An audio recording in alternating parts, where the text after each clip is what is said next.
उमाकांत पंड्या।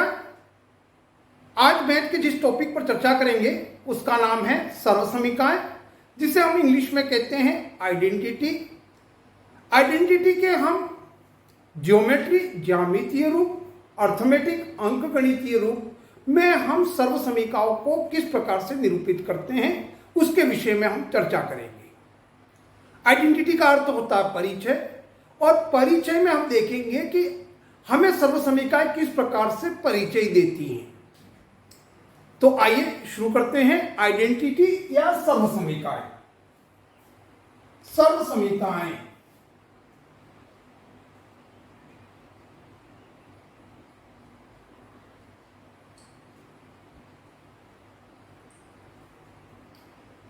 जिसे हम इंग्लिश में कहते हैं आइडेंटिटी।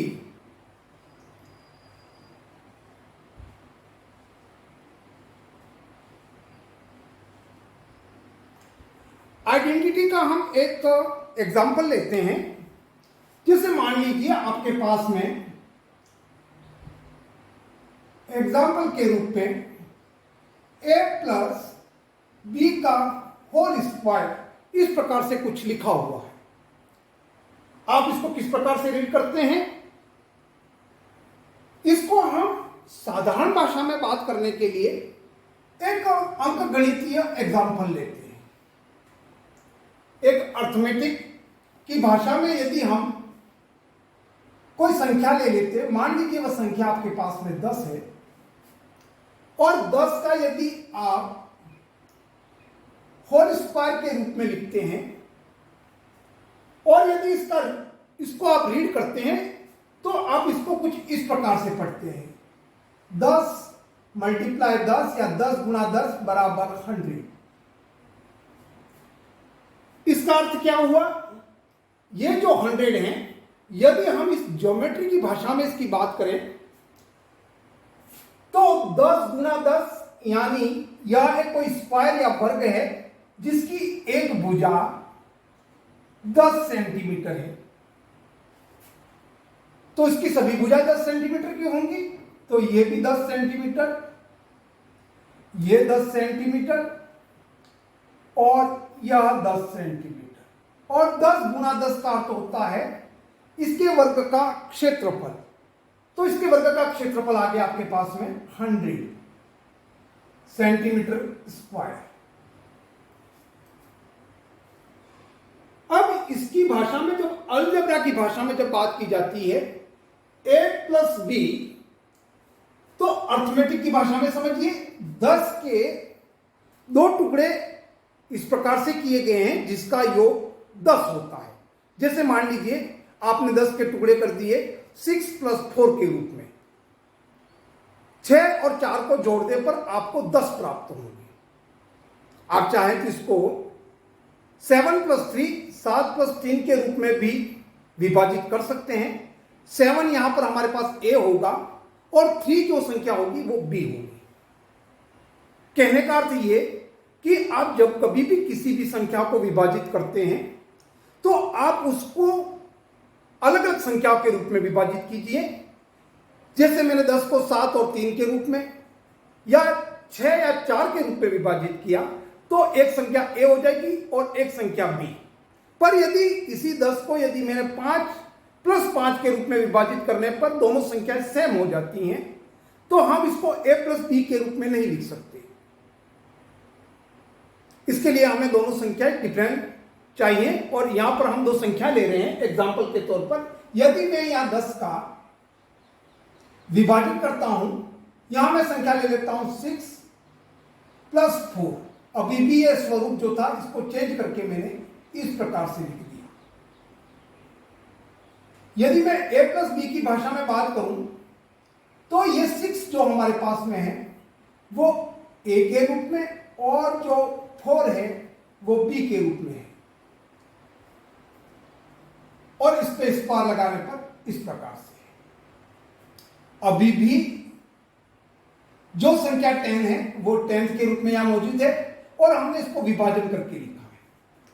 यदि ज्योमेट्री की भाषा में बात करें तो यदि ये एक वर्ग या स्क्वायर है, यदि इसकी जो एक भुजा या साइड है वो 10 सेंटीमीटर की है। यदि इसके दो टुकड़े कर दिए जाएं, जैसे मान लीजिए मैंने इसका यहां से यहां तक का टुकड़ा किया 6 सेंटीमीटर के रूप में, तो मैं यहां पर लिखूंगा 6 सेंटीमीटर। और यदि इसका दूसरा टुकड़ा मैंने 4 सेंटीमीटर के रूप में किया, 4 सेंटीमीटर। आप यहां देख सकते हैं 6 और 4 के रूप में। ज्योमेट्री में भी हमने 6 और 4 के रूप में दो भागों में विभाजित कर दिया। हम यहां 6 को A और 4 को हम B के रूप में निरूपित करते हैं अलजेब्रा की भाषा में। आशा करता हूं इतनी बात आपको समझ में आई होगी। अब हम आगे देखते हैं। यदि हम इसका हल करते हैं तो इसका हल कुछ इस प्रकार से प्राप्त होता है, a प्लस बी।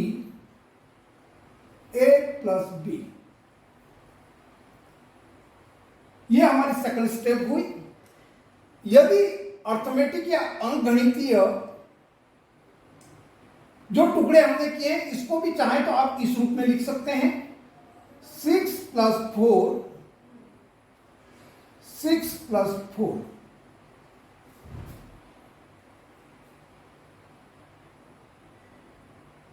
यहां पर हम दोनों का यदि मल्टीप्लाई करते हैं तो मल्टीप्लाई के रूप में हमारे पास में कुछ इस प्रकार से इसका हल आता है, a square plus 2ab plus b square. अब यदि इसको मैं ज्योमेट्री की भाषा में रीड करूं इस लैंग्वेज को, तो मैं किस प्रकार से इसको रीड करता हूं। देखिए यहां कह रहा है a का स्क्वायर। यदि किसी संख्या पर स्क्वायर लगा हुआ है और यदि ज्योमेट्री की भाषा में आप यदि इसको रीड करना चाहते हैं, पढ़ना चाहते हैं, तो इसका अर्थ होता है किसी स्क्वायर या वर्ग का क्षेत्रफल। तो ये हो गया हमारे पास में वर्ग का क्षेत्रफल। यहां पर आप b का स्क्वायर देखिए, ये जो b का स्क्वायर है यह भी हमें एक वर्ग का क्षेत्रफल के रूप में प्रदर्शित करता है। तो हम यहां b को भी लिख सकते हैं वर्ग का क्षेत्रफल। पर ये a स्क्वायर है और ये b स्क्वायर है, तो हम इससे समझते हैं कि ये दोनों ही वर्ग अलग अलग प्रकार के बने हुए हैं, जिसका क्षेत्रफल दोनों ही अलग अलग है। फिर आप यहां देखिए, यहां पर लिखा हुआ ए बी का अर्थ हुआ, यदि हम ए बी को रीड करते हैं ज्योमेट्री की भाषा में, तो ए बी का अर्थ हुआ आयत या रेक्टेंगल। और ये आयत किस प्रकार के हैं, तो यहां लिखा हुआ दो आयत उसमें समान क्षेत्रफल के हैं, तो यहां लिखेंगे दो आयत। अब हम इसको सामान्य साधारण भाषा में रीड करें तो यहां देखिए, एक वर्ग का क्षेत्रफल है, किसी वर्ग के टुकड़े करने पर हमें ज्योमेट्री की भाषा में एक वर्ग का क्षेत्रफल, दो समान आयत और इस वर्ग से डिफरेंट एक और वर्ग का क्षेत्रफल प्राप्त होता है। इसको हम ज्योमेट्री की भाषा में प्रूव करके देखते हैं कि किस प्रकार से होता है। तो यहां देखिए, हमने यहां पर देखा कि ये जो लाइन है जो 6 सेंटीमीटर की, इसको हमने a के रूप में, और जो 4 सेंटीमीटर की लाइन है उसको b के रूप में निरूपित किया है। तो इसके सामने की भुजा ये रेड लाइन है, ये भी रेड लाइन में आपको स्पष्ट दिख रहा हो, तो इसमें देखिए यहां पर ये 6 सेंटीमीटर, इस सामने वाली भुजा भी 6 सेंटीमीटर हुई। तो हम यदि इसको a में निरूपित करते हैं तो हम इसको भी a के रूप में निरूपित कर सकते हैं।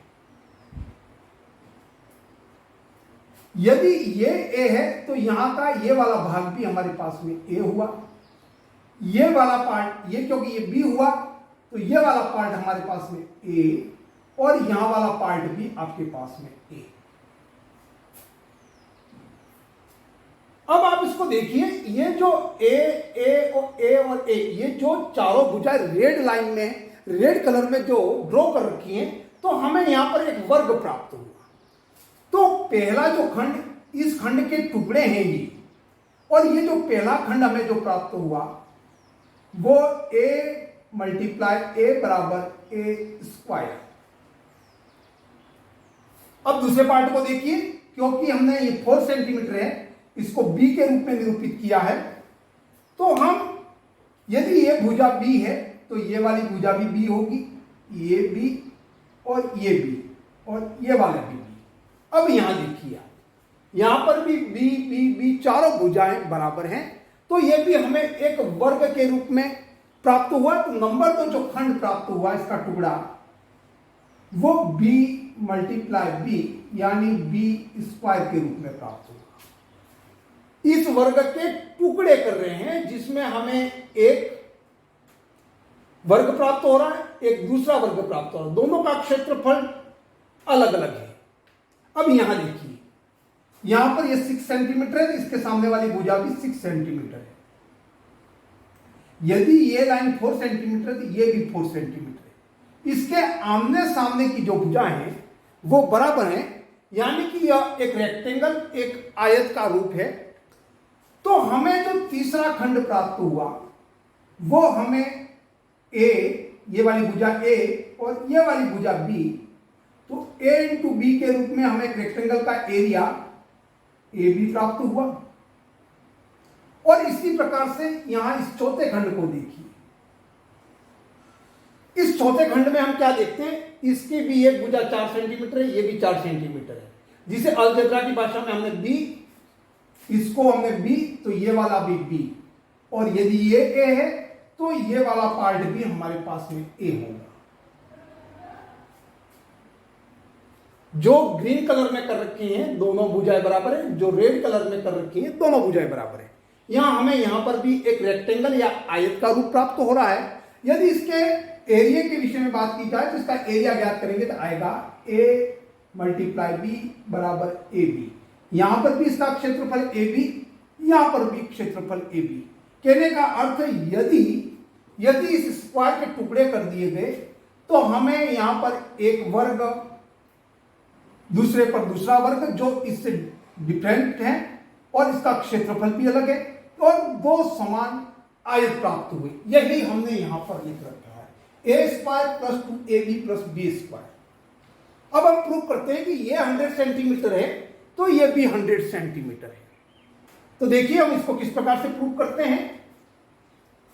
क्योंकि a के बराबर ये 6 है और ये जो है वो 4 है, तो यहां वाला जो पार्ट देखिए a स्क्वायर, ये 6 है और ये 4 है, तो हम इसको इस लैंग्वेज में लिखते हैं, इस सर्वसमीका के रूप में लिखते हैं, a square plus 2ab plus b square. अब इसका अर्थ समझ गए होंगे, ये पूर्ण वर्ग था, उसके टुकड़े करने पर हमें कुछ इस प्रकार की सर्वसमीका प्राप्त हुई और इसका हल करने पर यदि ये 100 सेंटीमीटर है तो ये भी हमें 100 सेंटीमीटर के रूप में प्राप्त होगा। अब इसके जो हमने टुकड़े कर रखे हैं, यहां देख सकते हैं a स्क्वायर का मतलब ये वाला पार्ट एक वर्ग है, 2ab का मतलब है यहां पर दो समान रेक्टेंगल या आयत हमें प्राप्त हो रहे हैं। तीसरा पार्ट देखिए यहां b स्क्वायर के रूप में है जो हमें एक छोटे वर्ग के रूप में, इससे छोटे वर्ग के रूप में प्राप्त हो रहा है।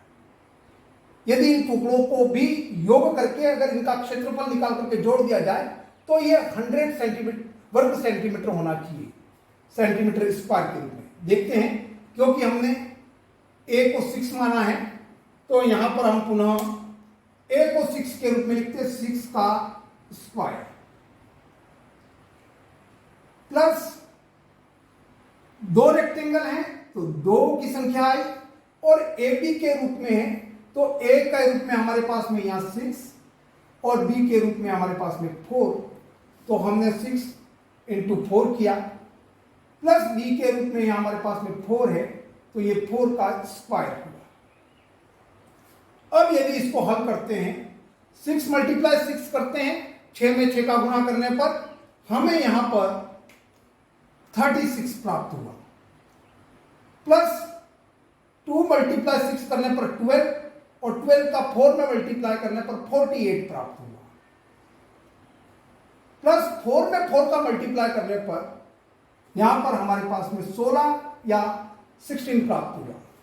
यदि इनका योग कर दिया जाए तो आप देख सकते हैं इसका योग कितना आएगा। 6 और 8, 6 और 8 को जोड़ दिया 14 हुए, 14 और 6 को जोड़ दिया तो हमारे पास में 20 हुए। 20 का हमारे पास में 0 हासिल 2 और 1 3, 3 और 4 7, 7 और 3 10।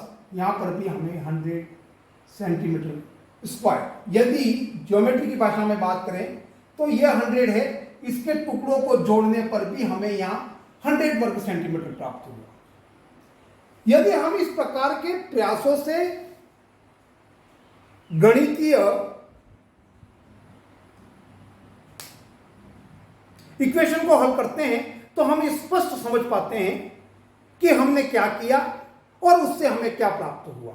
यह नॉलेज हमारे लिए स्थायी भी होगा और व्यवहारिक जीवन में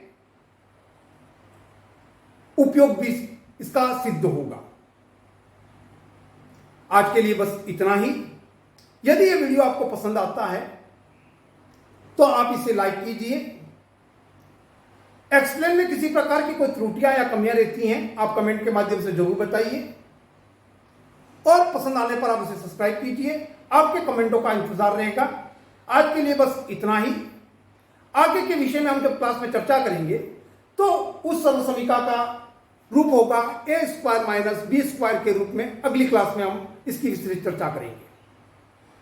जय हिंद, जय भारत।